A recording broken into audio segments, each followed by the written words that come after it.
Hi, in this video I will prove this Quran, the Hafs version, is false and unreliable, and therefore the Islamic world is misguided and wrong for trusting it. In the process, I will be answering the following questions. Question number 1. What is the most dominant Quran version used in the world today? Question number 2.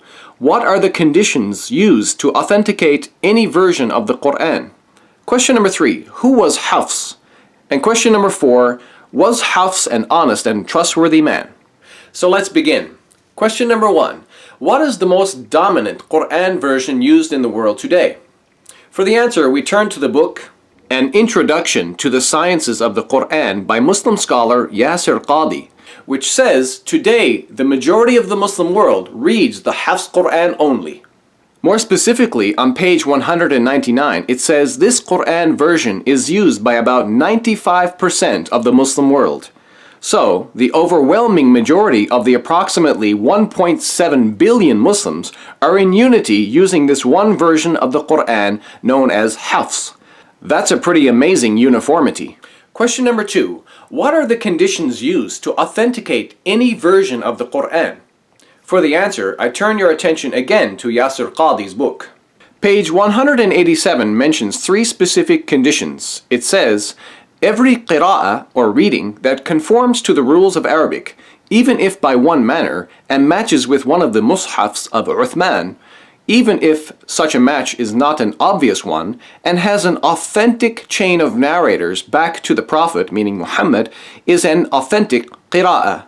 Did you notice that third condition? A Quran version or reading must have an authentic or reliable chain of narrators.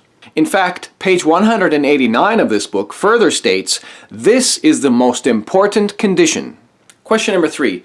Who was Hafs? Well, we already know the Hafs Quran is a Quran version, but why is it famously named Hafs? To answer that, I will simply show you the chain of narrators for this Quran version.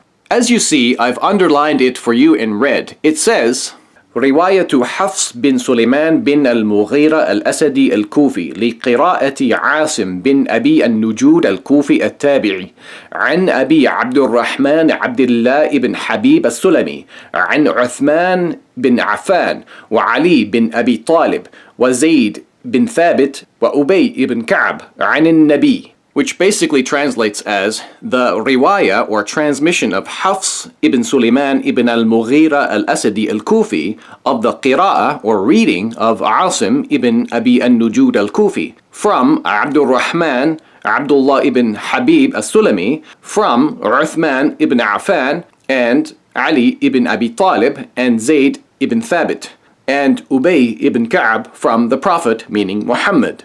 So basically, the individual known as Hafs became famous for transmitting a particular reading of the Quran, named after the leader of a particular school of reciters. In this case, the leader was Asim. In fact, Yasir Qadhi informs us on page 196 of his book that Hafs was the most knowledgeable person of the qira'ah or reading of Asim. And as you just saw from the chain of narrators, this Quran version or reading allegedly originates from Muhammad himself. Question number 4. Was Hafs an honest and trustworthy person?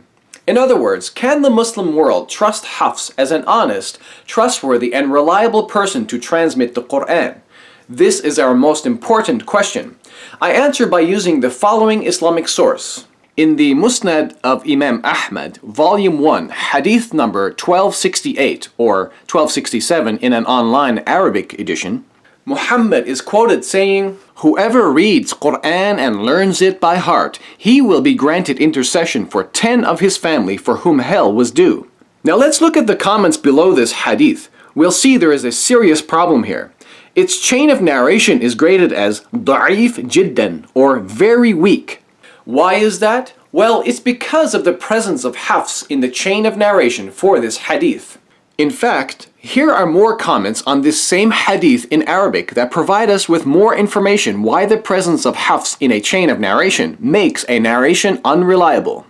It gives his name as Hafs Abu Umar, huwa Hafs bin Sulaiman al-Bazaz al-Qari. And it says, وَهُوَ مَتْرُوكُ الْحَدِيثِ, meaning, and he is rejected in hadith. كذا قال الحافظ في التقريب وقال البخاري في الضعفاء 9 تركوه. And it says, great Muslim scholars such as Al-Hafidh and Imam al-Bukhari likewise claimed Hafs is rejected. Next we read other charges against him. أخذ مني حفص بن سليمان كتابا فلم يرده.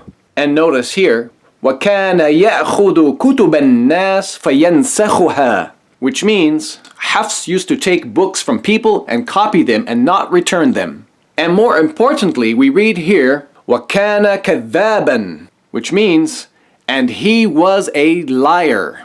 Actually, for those of you who don't know Arabic, you can still find some information about his dishonesty in English also. For example, in the book Studies in Early Hadith Literature by M.M. Adami, it says on page 128, he copied other scholars' books and put their material in his own. He borrowed a book from Shu'bah, but did not return it.